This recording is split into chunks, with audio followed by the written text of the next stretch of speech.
Hey everybody, what is up? Welcome back to the channel. Good news. Good news. We turned it around. The emotional whiplash that the Empyrean series by Rebecca Yarros has been for me is truly hard to describe. Fourth Wing was one of my favorite fantasy romances that I've read in a long time. It ended up ranking on my Mount Rushmore of fantasy romances, only for Iron Flame to be one of the most frustrating and disappointing reads that I've honestly maybe ever had. And I made videos on both of those books, so if you are curious about my thoughts, don't worry, I got about 2 hours worth of content with your name on it. But that's not what this video is about. This video is about Onyx Storm. Onyx Storm is the third book in the Empyrean series. I got the fancy one with the sprayed edges. Check that out. And not only that, when I went to buy it, hang on, it's the first time in a long time that I have actually gone to store to buy a new release. And they gave me stuff. I got a sticker, I got a bookmark, but the coolest part, they gave me a pin. I don't know if you can see that well. It might be reflecting the lights kind of weird, but they gave me a cool little pin. So I'm gonna have to figure out what bag I'm putting that on. And they gave me this giant Sunrise on the Reaping decal. This is like a sticker, I'm pretty sure. What on earth am I gonna put this on?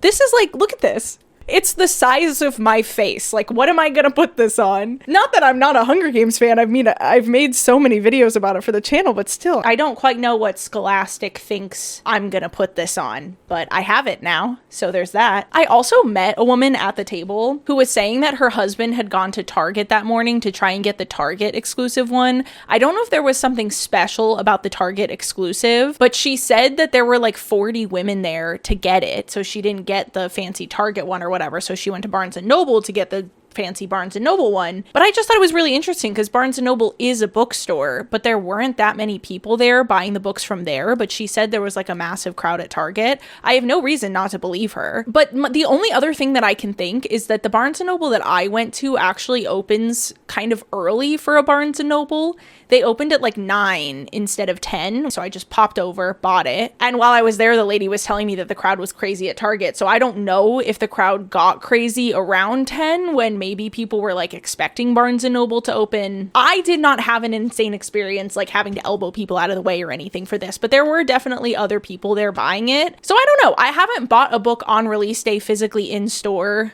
maybe actually ever. Now that I think about it, I don't know that I've ever done that. It was kind of a cool experience, and I think I'm gonna do that from now on instead of pre-ordering them. Sunrise on the Reaping, we'll see how crazy that gets because they're already giving out face-sized decals about it months ahead of time. Anyway, we got Onyx Storm. We read it last night. I have thoughts, I have feelings, and we're gonna do our spoiler-free first. So if you don't want spoilers, I will be sure to give you plenty of heads up before you need to click out of the video. Overarchingly, my thoughts are very positive, which is interesting because, like I said at the beginning, I really enjoyed the first book, and I really did not enjoy the second book. So I was very curious going into this third one how I was going to feel about it. And I will say that a lot of my complaints about book 2 were fixed in this book 3. So that leads me to believe that I was not the only person that had those criticisms and that she was open to the feedback from the fans, which I appreciate. It was more related to just how many extraneous scenes there seemed to be and things that we were watching as the reader that we just didn't really need to be watching, and it was very frustrating. I genuinely felt like the second book was hundreds of pages longer than it needed to be. Whenever I talk about a book being too long or having the capacity to be shortened,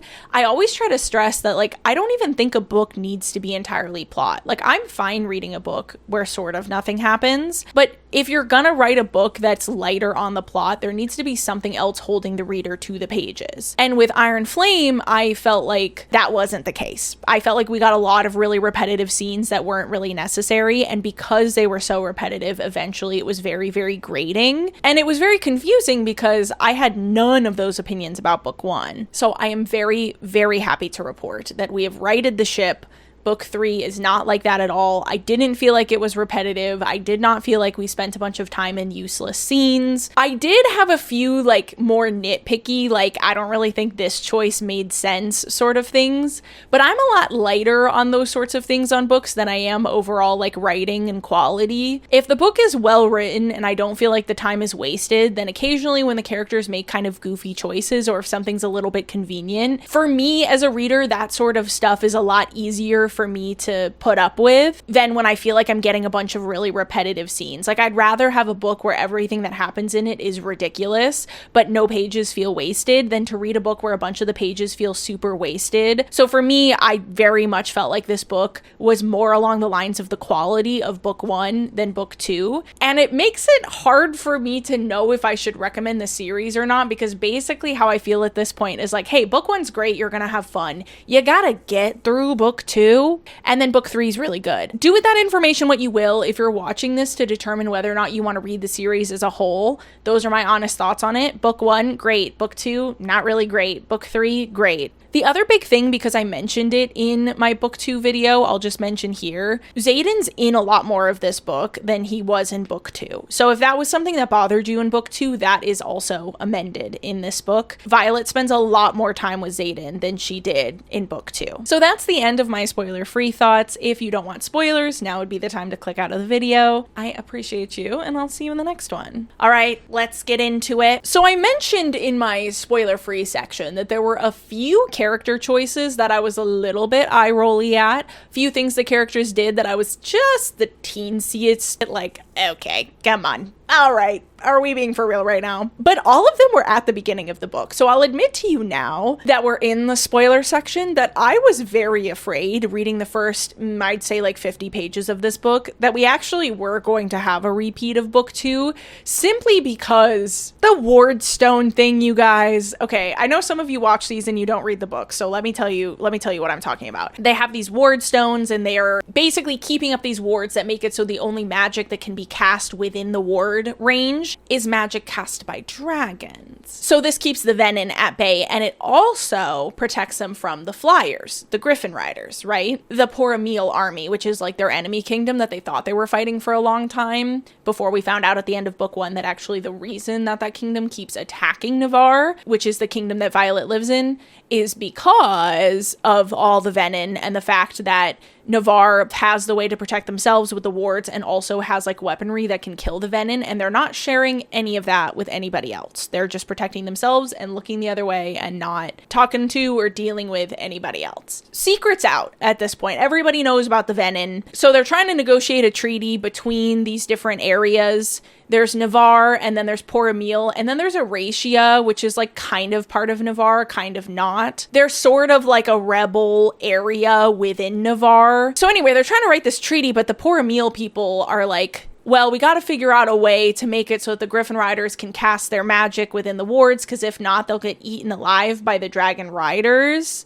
And they won't like survive. There's been so much like of a history and so much war. But then the Navarrians refused to take the wards down, because it was having the wards down that put them at risk of the attack from the Venin that almost killed all of them. Every single person in this society, by the way. So they're like, hey, we don't really want to mess with those wards too much. We'd like to leave those wards intact. And we like don't really 100% understand how they work. And so if we mess with it too much, we run the risk of not being able to bring the wards back up, and then we'll all die. So sorry, your Griffin Riders are just going to have to deal with not having magic in the area. And I have to say, could not agree more with the Navarrian government on this. Insane that anybody wanted to mess with those wards. I go back to something that I said in my criticism of book 2, where I was talking about how Violet resists putting up the wards for like a week because she wants to give the Flyers time to decide if they want to stay, because they won't have access to their magic, and she thinks they should be like a part of the decision as to like whether or not they should put the wards up, because they would lose their magic if they did. And I was like, well, I think they'd rather not have access to their magic than literally actually die, and not just them die, but like every single human being on the continent completely killed. Surely they would rather not have their magic than that. I feel the same way about this. I know canonically it works out, or at least we think it worked out. I still think there's the potential for there to be a plot twist in the next book that messing with the Wardstone allowed the Venin to do something that they didn't know the Venin were going to be able to do. I think she's keeping that plot twist in her back pocket. I don't know if she'll use it, but I do think that plot twist is in a pocket, possibly ready to be delivered at a later date. So we don't know for sure if it really was a good idea to do this with the Wardstone. And in my opinion, it was dumb as hell to mess with the Ward Stone. Now you might be thinking, the Navarian government refused to mess with the Ward Stone, so how did the Ward Stone get messed with? I'm so glad you asked, because Violet, our supposed alleged genius character, decided they were gonna run a little experiment and just went and fucked with the Ward Stone. And yeah, like I said, canonically it like sort of ended up working out for them. We don't know for sure, but it seems, at least on the surface as of now, that it worked out and it made it so the Flyers can use their magic, but the Venin are still kept at bay. And then they time it perfectly such that they sign a thing pardoning any Eratian citizens of their prior treason. They did this the night before the pardons,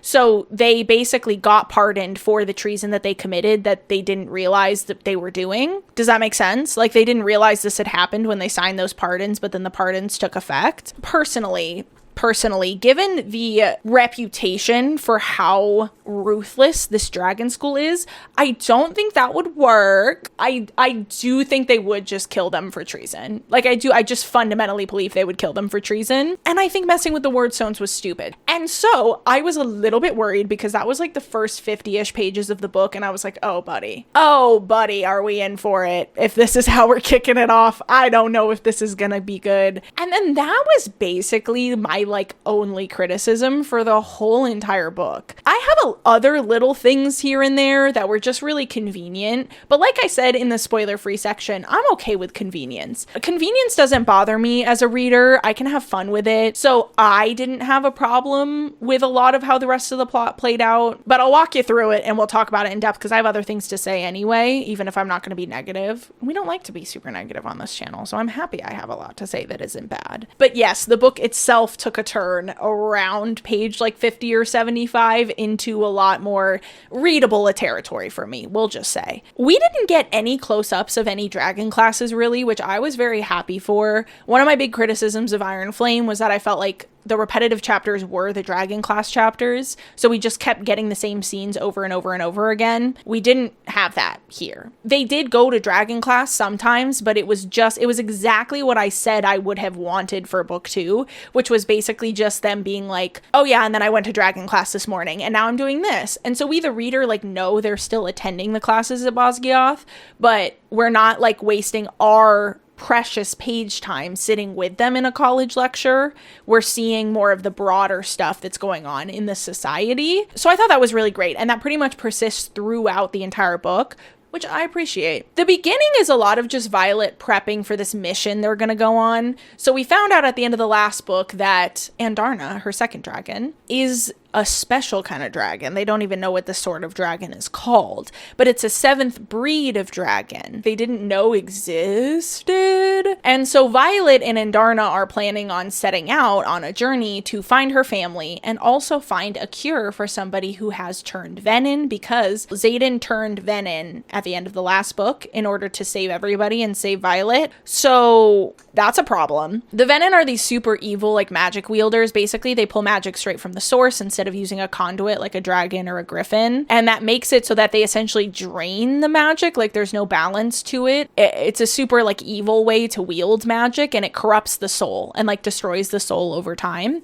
So Xaden had to pull magic straight from the earth to be powerful enough to protect everybody while they were trying to get the wards up, and so he turned Venin at the end of the last book. So Violet and Andarna want to go on this journey to find this other breed of dragons, and also to potentially find a cure for somebody who has turned Venin, find a way to turn them back into a human. And I don't really have that much to say in these beginning parts. None of it felt wasted, but none of it felt consequential enough for me to like note the specific plot points, if that makes sense.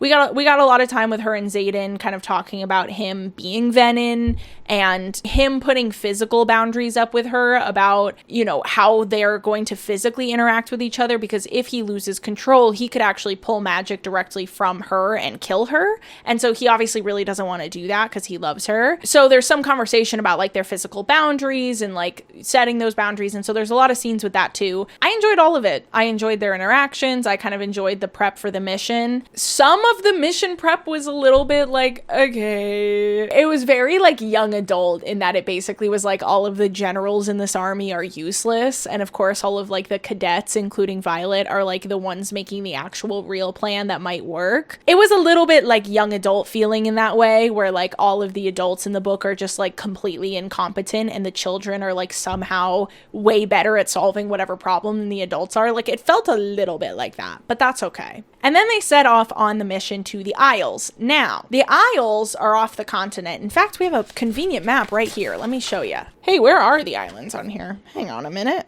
Okay, they are not marked on here, I don't think. Guys, I don't know. Maybe I'm just stupid. I don't see the Isles on here. Okay, so I can't show you the Isles. This is just the continent. Sorry about that. Off the continent, there are Isles. And the Isles don't have magic on them, or so they think. But dragons and griffins don't really live there because there's no magic, and so it's very painful for them to live in a place where there is no magic. But they're pretty sure that Andarna's kind isn't anywhere on the continent because the other dragons would be able to sense them, or I don't know. They're for some reason fairly certain that the dragons aren't hiding out somewhere on the continent. So the Isles are kind of the only other place they could look without sailing over this like Emerald Sea place that nobody ever comes back from. Something tells me that's going to come up later in the book series. Just have an inkling, just have a feeling from the foreshadowing that at some point we will get an expedition across the Emerald Sea, but I digress. They go to these Isles, and here's the thing about the islands, okay?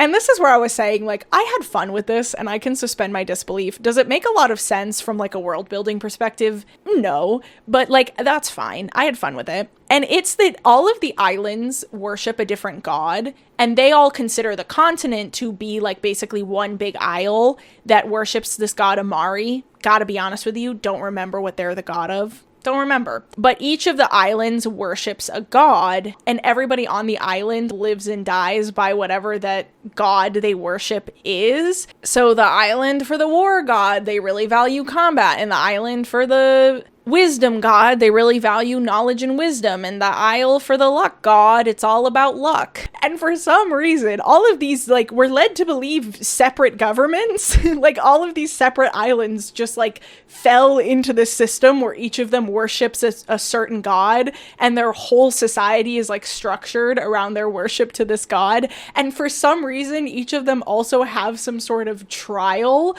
to open diplomatic relations. I don't know why, but there's so much about this that's like so funny to me. Like, I find it like funny and endearing. Like the idea that all of these islands perfectly fell into the worship of like a specific god, and they base their whole societies around it, and then they have like a trial for new people coming to the island. Like, if you want an audience with our leader, you have to answer our riddles 3 sort of thing. And that's where I'm saying, from a world building perspective, does that make a lot of sense? No. Do I ever think that a situation like this would organically come about IRL? No, admittedly. So unless we're gonna get some kind of explanation as to how it ended up this way later on, maybe at some point the gods actually walked the earth and they were the ones who created these societies, or I don't know, dude. It was bizarre and, in my opinion, convenient enough for the narrative that I felt the need to mention it. But as a reader, I gotta be honest with you, this didn't really bother me that much. Like I said in the spoiler-free section, I am personally just a lot less bothered by convenient narrative and convenient world building like this that creates this sort of trial system that these characters have to go through. I'm a lot more okay with that sort of thing than I am with like repetitive chapters and wasted page space. So for me, like, this did not really ruin my reading experience at all. Like, I noticed it, but I just was like, oh, haha, that's funny. And then I like kept reading, and I can suspend my disbelief about whether or not this society would ever actually exist and enjoy it. So do with that information what you will. I didn't feel like it really damaged my reading experience, but personally, I thought it was kind of fun and funny, and it didn't bother me. If I moved or anything looks slightly different, I apologize. I just had to step away for a second, but when I was turning the camera back on, I accidentally bumped it, so might be framed slightly differently, don't know. I want to break down one of their like island experiences. The one with Xaden's mom. Xaden's mom abandoned him when he was 10. She was contractually obligated to marry the Duke of Tyrrendor and stay through them having an heir and the heir turning like 10 years old, and it's supposed to be like a union between the island that she was from, which is this island they're at, I don't remember what it's called honestly, and Tyrrendor, and it creates like an heir for Tyrrendor, but she literally left the night of his 10th birthday. So he has grown up really feeling like his mom viewed him as a contractual obligation and nothing else, and we even find out in this book that that she actually fed him cake on his 10th birthday and celebrated his 10th birthday with him as his mother, and then just ditched that night. And that I don't know if he knew ahead of time that her contract was up then or not, or if he found out about it then, but that would be heartbreaking for a 10-year-old boy, right? For your mom to just like disappear. I guess she didn't want you. She didn't care about you enough to stay. Turns out not only does she live on one of these islands, but she's married one of the leaders of the Island of Wisdom. They show up to the island and the Wisdom people are like going to greet them, and they're like, oh my god, Xaden? And it's like Xaden's mom, and she's like, Xaden? What are you doing here? This is crazy. And Xaden's like, oh fuck. And then he like doesn't want to see her, but she like convinces them to have dinner. And the dinner, okay, let's break this down. It's one of the trials, right? We're talking about these islands have these trials for them to basically get an audience for a negotiation, to ask about whether or not they know of these dragons, and like to try and negotiate maybe for them to help with the war and stuff. So to get these audiences, they got to go through these trials. So this is a battle of wits, because this is the island that's like all about wisdom. You know what I mean? So they go through this whole dinner, and through the dinner, they're all just kind of having conversation. And it's really hard for me, at least, to nail down like how I was supposed to feel about Xaden's mom. This whole time since they've arrived at the island, she has claimed that she didn't really have a choice, that she couldn't take Xaden with her when she left Tyrrendor, and that she would have, and that she wanted to raise him like away from Tyrrendor, but that she wasn't able to because like part of the contract was that she had to produce an heir, and he was the heir. So she produced the heir, and then when he was 10, she was free from the contract. So she left, and her whole thing is like, I would have taken you with me if I could. And his response is basically like, well, but you abandoned me so that you could have peace. Basically, you came back to this peaceful island knowing that war was coming, and you left me there to deal with the war without you. And I was like a 10-year-old boy. So her whole thing is that she's claiming that it was like this contract that like forced her, and it like caused her all this pain to be away from him. But it like had to be this way because of the contract. But then she is trying to convince him to enter into more of a political marriage than a marriage for love. She's basically trying to convince him not to marry Violet, but to marry Cat. You remember Cat from the last book?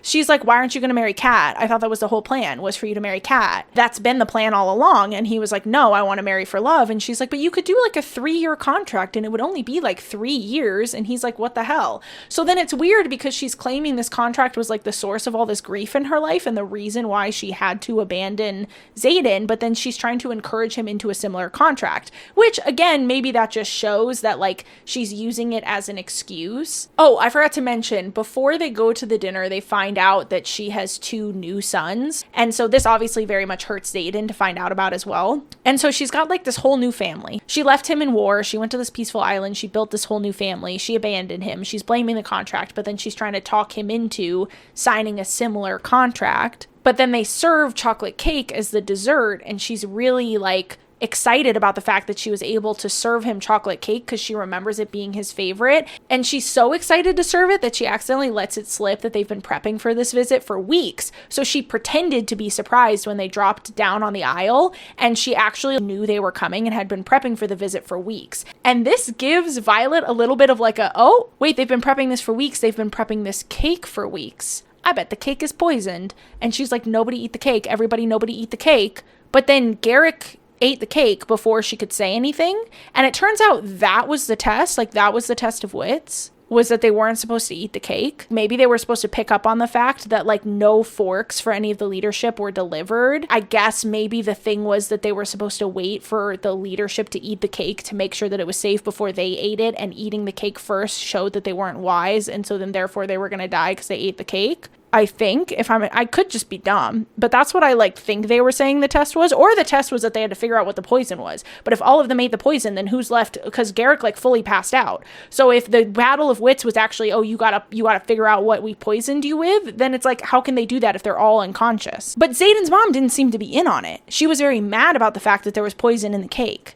Or at least on the surface was. And then Violet lets it slip that she actually already poisoned them. She poisoned them before the dinner with like whatever tea they put in their drinks, and all of the people in their crew had drank the antidote ahead of time. So then she's like, well, let's trade the antidotes. But the leader of the wise people is like, I don't want to trade antidotes. And she's like, okay. So she figures out what Garrett got poisoned with anyway, and then she gives him the antidote anyway because she doesn't like want to kill them. But then he's like, well, I'm not going to let you leave alive. And she's like, you kind of gotta, because I sent my dragon. Because at this point they know that Andarna is this thing called an Irid. She's like, that's like the kind of dragon that she is. And so she can change her scale colors. And so she can like really blend in with her environment. And so Violet sent Andarna to like hide where they sent their sons away to. And basically is like, if you don't let us off the island safely, she will like kill your sons. So then they have to let them off the island. And that's how that scene goes down. I have so much to say about this. The Xaden's mom part, I might have sounded like I was being really negative in there because it was really confusing and it was really weird. However,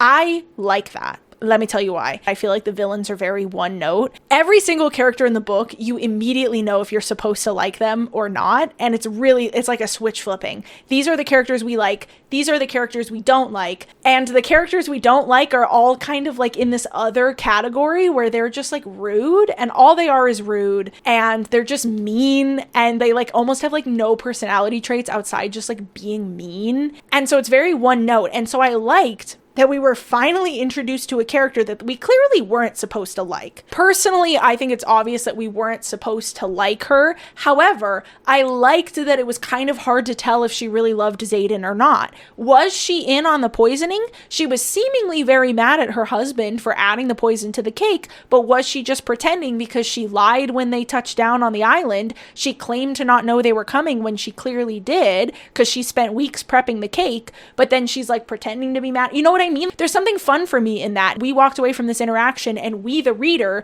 don't know if Xaden's mom really cares about him or not. It's not super clear cut. Maybe she cares about him a little bit, maybe not as much as her other sons. Maybe she cares about him as much as she's claiming to. Maybe she doesn't care about him at all. Maybe it was all a manipulation tactic. We don't know. And I like that. I appreciate that we don't know if she's evil or not, and that we're just gonna have to like live in that. Maybe she'll come back around as a character later on and we'll get more of a clear-cut definition as to whether or not she's a good guy or a bad guy. I don't know. But at least as of right now, I appreciate the fact that she's not one-note villain the way that all the other villains have been in these books thus far. And that she's just like a complicated person, it seems, that was put in a somewhat difficult situation and clearly did not want to stay where there was a war, but she had her son there.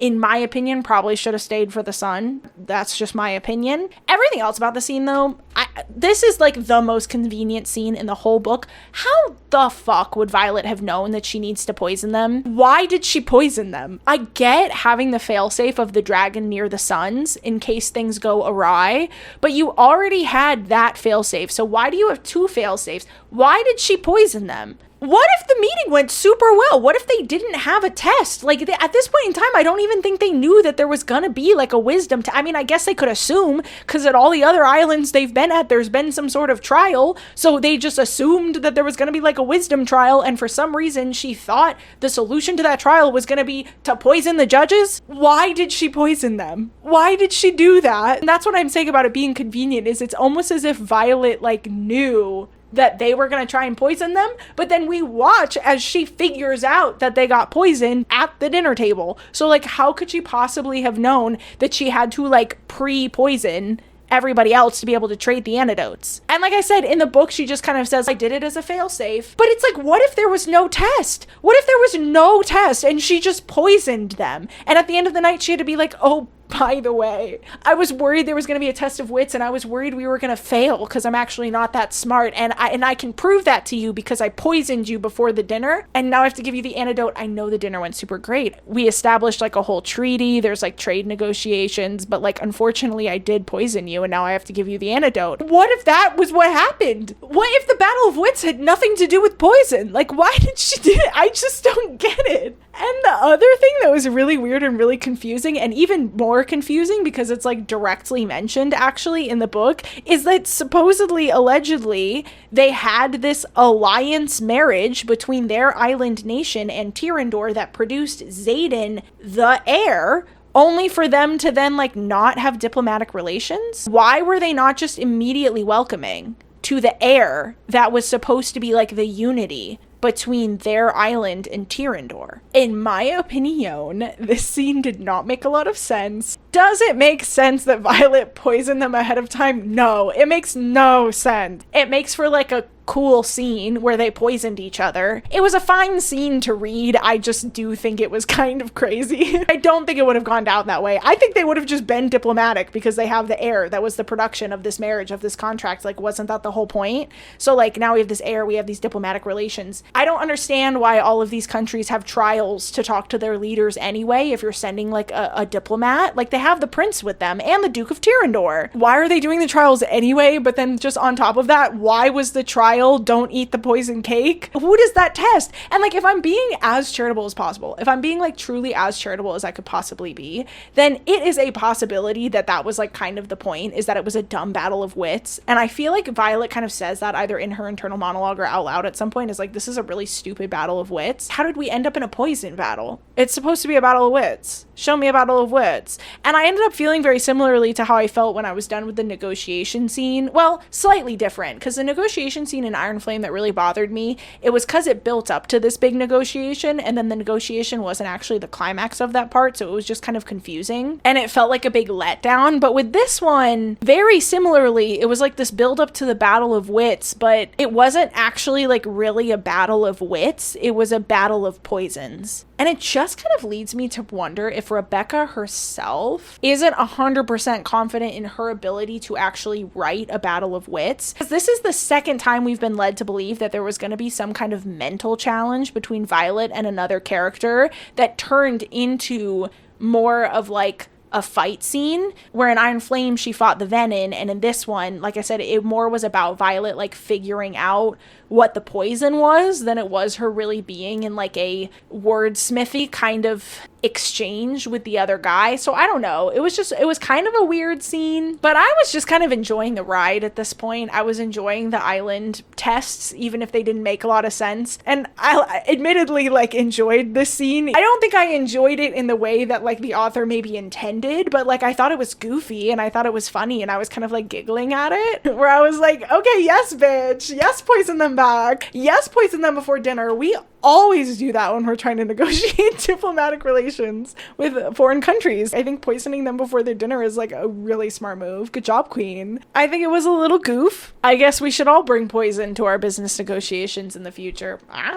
So that was that. So then they meet Andarna's family. They find them kind of randomly on a random island. And basically, Violet and Rydoc, I think is how you say his name. R-I-D-O-C. I don't know if that's it. Sorry. I don't know if that's how you're supposed to pronounce that. But they end up kind of meeting with the Irids on their own. And Andarna kind of tells them her whole journey, and she tells them about Violet. And they end up finding out that they called her the Criterion or something like that. And they said, you were our Criterion. We left you behind because the point was when you hatched and when you bonded with a human and when you like sought us out, essentially, it was going to be able to tell us if the humans had like stopped using magic in their wars, and if they had like decided to become peaceful and decided to become more like pacifists, basically. And because the humans clearly have like raised you for war and they want to like use you for war, and you seem very proud of the fact that you are like a war dragon, you have failed our test. The humans have failed our test, and we will never rejoin human society. And Darna's really heartbroken by this, and it was really sad. It was really hard to read. They were really mean to her. That's my baby. That's my girl. So like, don't be mean to Andarna. So it was a really hard scene to read, but one of her or two of her den are like still kind of lingering because they realized as a part of the whole story that Violet had no idea that Andarna was a juvenile when she bonded her, and she did not know that until after they had been bonded for a while. And I believe Violet had already used Andarna's magic for the first time by the time she found out that Andarna was a juvenile, and that it would actually hurt her for Violet to use her magic and stuff. So they were more willing to like hear out more of the story because they were like, well, it seems like you had no idea what you were doing right at first, so it's maybe not really fair to judge up front because you didn't know and Andarna didn't know. Like, none of you like really knew what was going on, so maybe this isn't a fair judgment. But then Xaden shows back up, and Xaden, remember, is like a Venom, Venin. So the Irids are able to like sense the fact that he's Venin and are like, oh, no, just kidding. You have aligned yourself with the Dark Ones. Nope, you are rejected. We agree with our counterpart that already flew off, and then they flew off too. And so, like I said, Andarna is clearly heartbroken by this, and I was heartbroken for her. It was really sad. It was hard to read.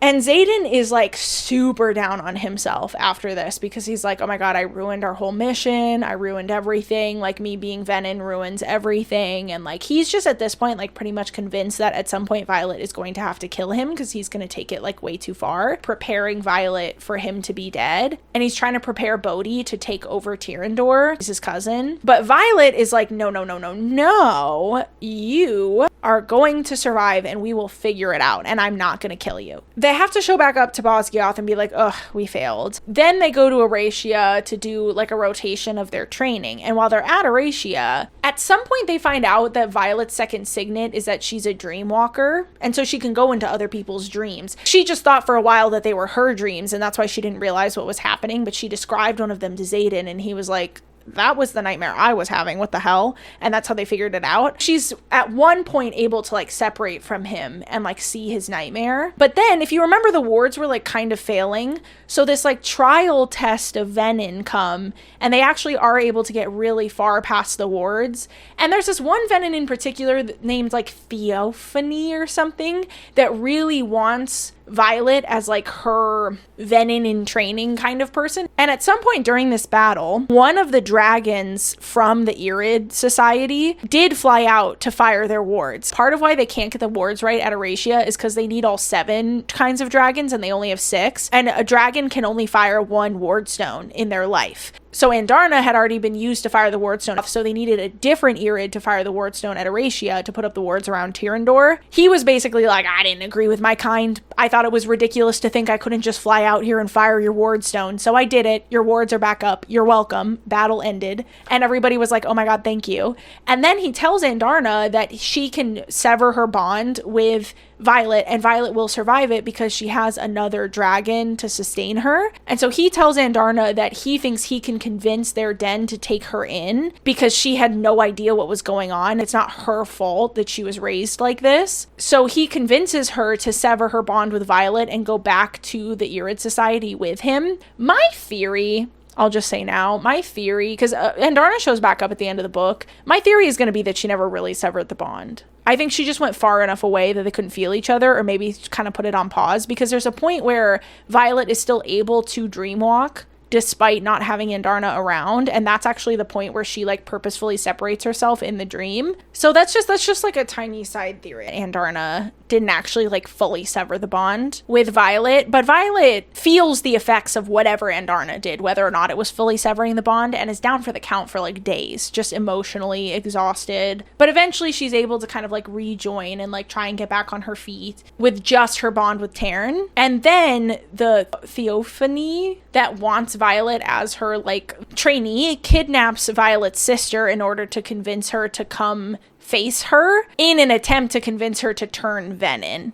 And this builds up to what is the like big final battle scene of this book, which is at this place. I don't remember what it's called, guys, and I'm not going to look up the city name. But basically they show up there to fight this big battle. And the battle's really cool. I got no problem with Rebecca's battle scenes, okay? She's fantastic at writing battle scenes. I got no complaints about one single battle scene in this whole series. This one, I have like a few things to say about it that aren't actually related to the battle itself. There was a point where it split perspectives. And we saw stuff from Rhiannon's perspective, and we also saw stuff from Imogen's perspective in the battle. I will admit to you, when I was reading, I was really pissed off about this. And during Rhee's whole chapter, I was like, why am I reading this? And then during Imogen's chapter, I didn't care until we got the really emotional part where her friend died, and that was really sad. And so I did appreciate the emotional release of crying in that moment, because it was, I feel like that was to give us like a really sad moment in the battle, which Rebecca loves to do. Liam died at the end of the first book. Violet's mom died at the end of the second book. And so it seems like Quinn is the emotional death at the end of this book. But otherwise, I didn't love these perspective shifts, and I'll tell you why. You can get away with a lot. Hear me out. This might seem irrelevant. Just give me a second. You can get away with a lot in the opening chapter of a book and the closing chapter of a book. At the end of the first book, the very last chapter, we get a chapter from Xaden's perspective. I had actually somewhat said I didn't love this, but it was mostly just because I felt like it revealed too much about Xaden's intentions. And so then going into the next book, if Violet doesn't really trust Xaden, but we do because we saw what was in his mind at the end of the first book, then it makes it a little bit hard to buy into Violet's whole I don't trust him thing, because we trust him because we know what's in his mind because we were in his mind. But I didn't care that she put a chapter at the end of the book from a different character's perspective, because I think first chapter and last chapter in a book, you can get away with doing that. I don't necessarily think it was a horrible choice, but I just think it was a strange choice to just in the middle of a book that otherwise has not had any perspective shifts like that, to just throw a chapter from Rhiannon's perspective at you and then just throw a chapter from Imogen's perspective at you. It was just weird. And the other thing that was weird about it that kind of scares me, and I'm jumping to conclusions, I'll admit to you, we're about to leap to a conclusion here. So I just want to put a big asterisk on it. I don't know that this is what Rebecca is prepping for, but I already saw some theories that people thought that the whole series isn't exclusively going to be from Violet's perspective, and eventually we're going to start getting other people's perspectives mixed in. So you can imagine that seeing that there were 2 chapters in this book that just randomly were from different, or 3, because there was a chapter from Xaden's perspective too at one point. Sorry, I forgot about that. So we got one from Rhiannon's perspective, then we got one from Imogen's perspective, and then we got one from Xaden's perspective, and it was just kind of randomly thrown at us. I agree with the theory that I saw, that she is maybe prepping to eventually have, there's going to be 5 books in this series, and maybe in the next book or maybe in the final book, she is prepping for it to not just be from Violet's perspective. Here's the reason that scares me. This book and the other 2 books are written in first person perspective. If you're a subscriber, you've heard me rant about this before, okay? As an author, every rule has a time when you break them, except for, in my opinion, this rule. This is the only rule that you cannot break, because I don't think it ever leads to the reader having a better experience. You have to know why a rule is there to break it, and if you're gonna break it, you have to understand why the rule is there and what it's trying to prevent against, and then provide something else to kind of fill the space. I'm about to go on a rant that you probably have not heard since you took sophomore year English in high school, but bear with me for a second here, because this stuff is more important than you might think, especially if you want to be an author. There are 3 things that you can't, in my opinion, I guess I should say in my opinion, you cannot ever mess with in a book, okay?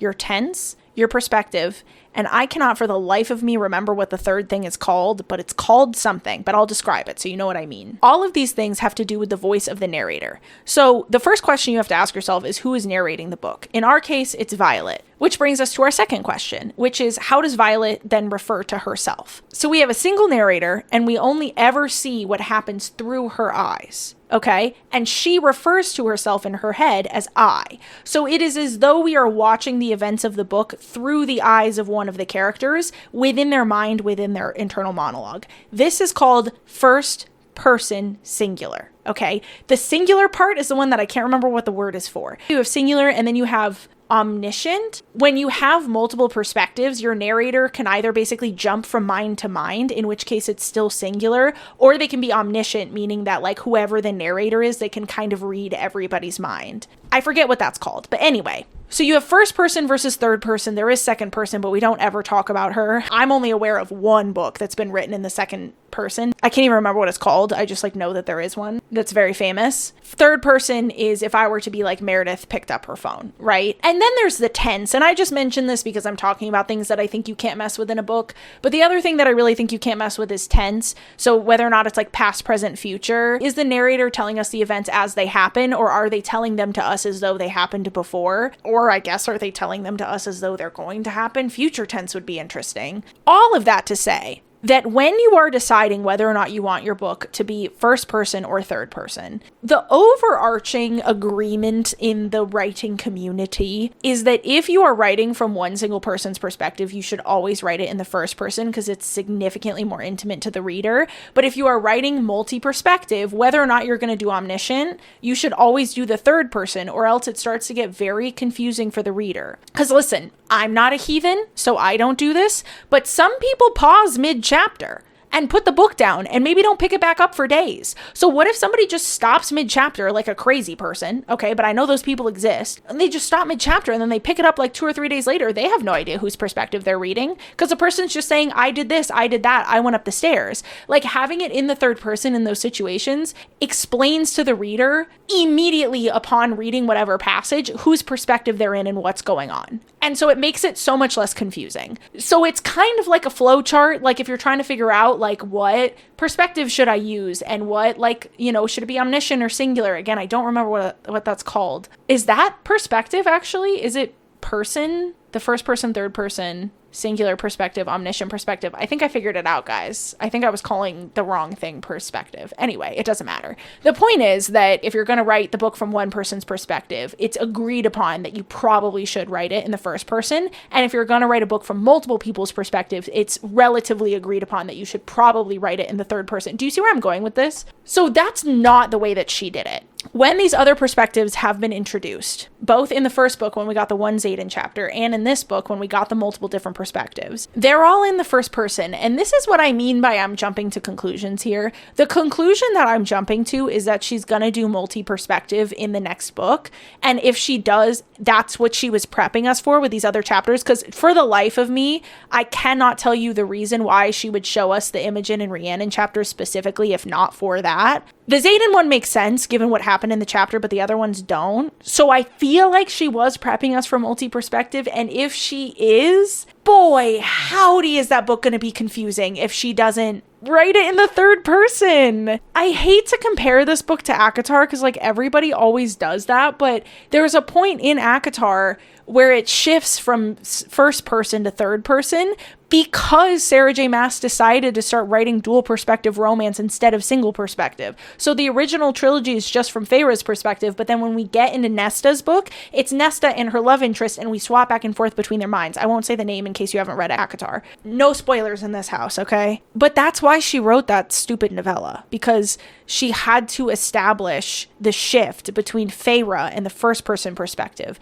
and the third person perspective of like the new characters' voices. I don't think she necessarily needed to write a book to do that transition, but she did. And so if you read that novella, it's really weird and jarring for the reader because Feyre's chapters are all in I, me, we, and all the other characters are in third person because she's kind of shifting it from being from Feyre's perspective to all these other characters' perspectives. You see what I'm saying? And so I sincerely hope that if she wants to move into a multi-perspective universe, that she's going to write it in the third person, because I think this book is going to be outrageously confusing if she doesn't. Maybe not for me, because like I said, I'm not a degenerate. So like I do read to the end of the chapter like a civilized human being before I put the book down, but not everybody is like that.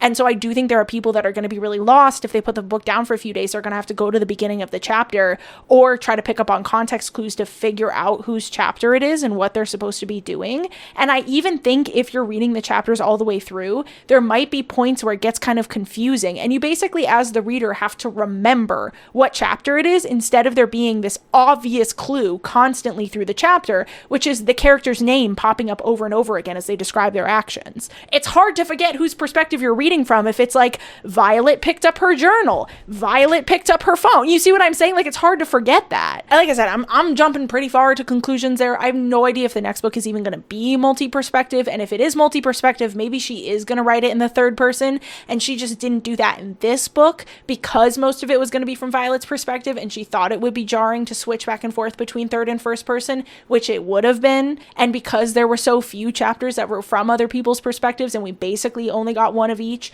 maybe she thought it would be fine. Maybe the next book won't even be multi-perspective, or maybe it'll be multi-perspective and it is third person, but if it's multi-perspective and it's not third person, I am going to have concerns about the readability of the novel because I think it might end up being confusing. That is the end of my sophomore English lecture on perspective. Forgive me. Back to Onyx Storm. This book ends with Xaden realizing that they're going to lose the battle and everybody's going to die if he doesn't draw power from the earth.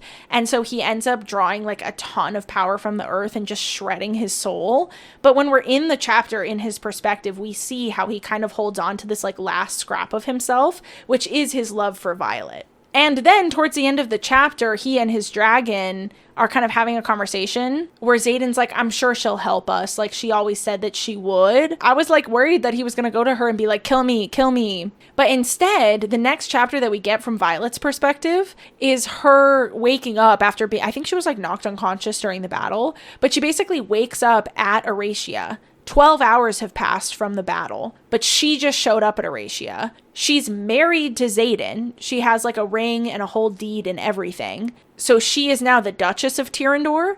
And there's like a note from him that's like, don't look for me. It's all yours now. And if you remember, Imogen's whole power is that she can like erase memory. So apparently she asked Imogen to erase her memories. That's like kind of the last line in the book. I really like this ending, I have to say. I think it sets us up for some fun in the next book. I am a little bit disappointed because it seems like Xaden isn't going to be in a whole lot of the next book, which might be kind of disappointing, but also their dragons can't be separated for too long. So I don't know how she's going to manage that. I don't know if their dragons are going to be having rendezvous, but maybe like Xaden won't be at the rendezvous. I don't know. Maybe they separated their bond now that Xaden can survive on magic from the ground. He doesn't need his dragon to survive anymore, so maybe they like broke the bond. Who knows? It seems like this next book is going to be like Hunt for Xaden more than like Xaden being in the book, which, it being a romance series, does kind of disappoint me as a romance lover. I am assuming that. I mean, maybe it's a multi-perspective and maybe we're going to get a bunch of stuff from Xaden's perspective. Who knows? It just better be third person. If it is, I don't think that's a breakable rule. That's just my own opinion. I just think it sets us up for like a bit of fun in the next book, and I have comfort in the knowledge that the next book is going to feel different from this one, because it seems like it's kind of prepping us for this, like,